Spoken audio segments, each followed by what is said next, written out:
Assalamualaikum warahmatullahi wabarakatuh. Nama saya Meliana Nur Adela dari Prodi PAI kelas PAI 4B.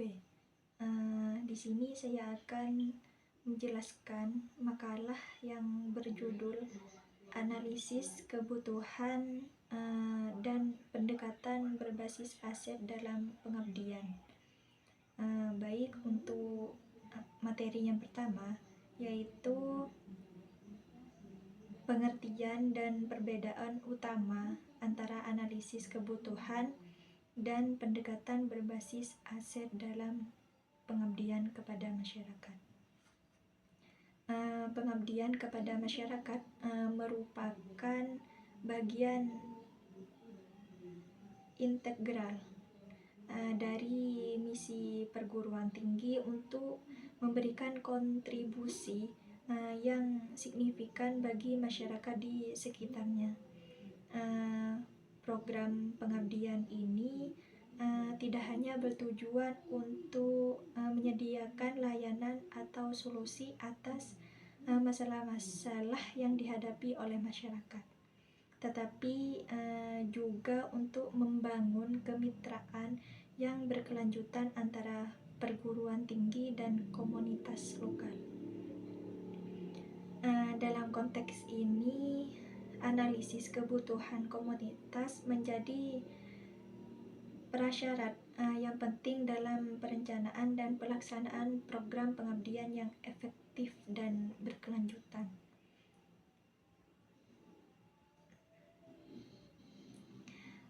Untuk materi yang kedua, yaitu kelebihan dan kekurangan masing-masing pendekatan atau analisis kebutuhan dan pendekatan berbasis aset dalam merancang dan melaksanakan program pengabdian kepada masyarakat.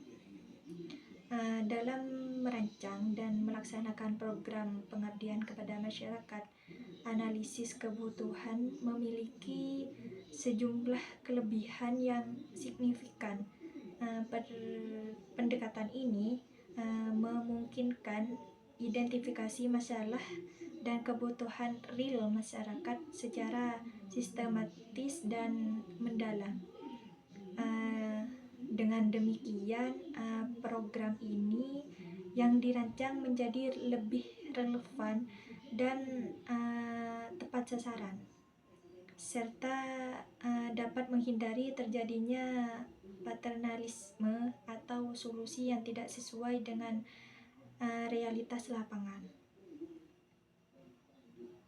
Selain itu, analisis kebutuhan juga membantu membangun kemitraan yang harmonis antara pelaksana pengabdian dan komunitas, karena masyarakat dilibatkan dalam proses identifikasi kebutuhan sehingga meningkatkan partisipasi dan rasa memiliki terhadap program.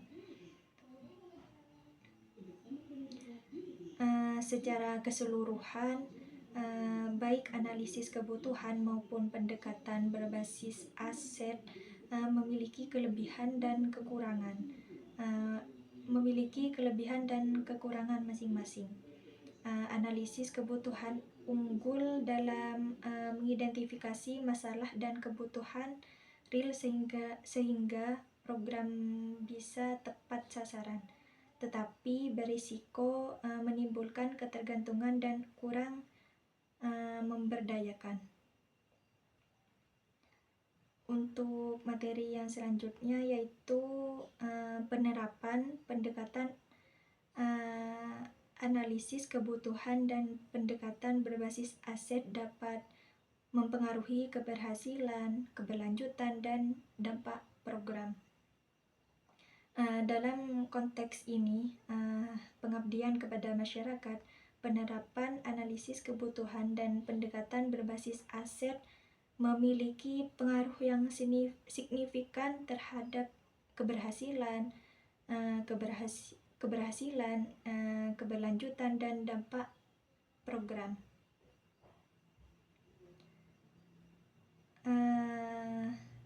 Analisis kebutuhan menjadi langkah awal yang sangat penting untuk memastikan program pengabdian benar-benar relevan dengan masalah dan tantangan yang dihadapi masyarakat.